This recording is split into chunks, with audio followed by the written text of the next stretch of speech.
So hey everyone, আমি দিয়া আমার নতুন একটি ভিডিওতে সবাইকে এত ভালোবাসা। আশা করি তোমরা সুস্থ আছো, ভালো আছো। আমিও খুব সুস্থ আছি, ভালো আছি। আজকে একটি রেসিপি শেয়ার করব, সেটি হচ্ছে বেগুন দিয়ে ইলিশ মাছের তেল ঝাল। আর ইলিশ মাছ মানে কিন্তু সর্ষের তেল আর কালো জিরে, এটা কিন্তু মাস্ট। দেখো, সর্ষের তেল দিয়ে তেলটা গরম হয়ে গেলে একে একে ইলিশ মাছগুলো দিয়ে দেবো। ইলিশ মাছগুলো হালকা করে ভাজবো, যত হালকা করে ইলিশ মাছ ভাজবে তত টেস্ট বেশি হবে। তারপরে দেখো, এপিট ওপিট ভাজা হয়ে গেলে ইলিশ মাছগুলো তুলে নেব।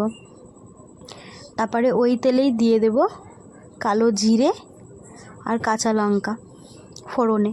তারপরে ফোড়নটা ভাজা হয়ে গেলে তারপরে দিয়ে দেব বেগুনগুলো। ওই একই তেলে কিন্তু আমি বেগুনটা ভাজবো। বেগুনটা ইলিশ মাছের তেলে ভাজলে কিন্তু ওই একই স্বাদে লাগবে খেতে বেগুনটাও। দেখো, বেগুনটা ভালো করে ভাজা করে নেব।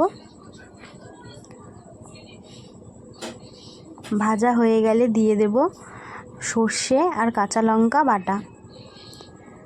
তারপরে দিয়ে দেবো হলুদ গুঁড়ো আর দিয়ে দেবো পরিমাণ মতো নুন। তারপরে ভালো করে মশলাটা কষাবো যতক্ষণ না তেল ছেড়ে দেয়। তারপরে মশলা দিয়ে তেল বেরিয়ে আসলে দিয়ে দেবো পরিমাণ মতন জল।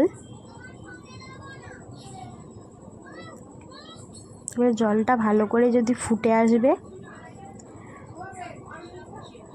তারপরে দিয়ে দেব ভেজে রাখা ইলিশ মাছগুলো।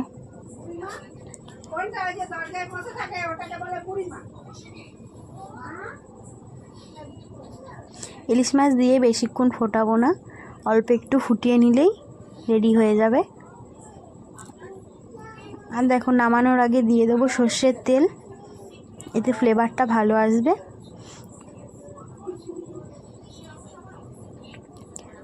তো রেডি আমাদের ইলিশ মাছের তেল ঝাল। রেসিপিটি যদি ভালো লেগে থাকে অবশ্যই লাইক, কমেন্ট অ্যান্ড শেয়ার করবেন। যদি ইউটিউবে দেখে থাকেন তাহলে চ্যানেলটিকে সাবস্ক্রাইব করবেন। ফেসবুকে যদি দেখেন তাহলে চ্যানেলটাকে ফলো করে পাশে থাকবেন।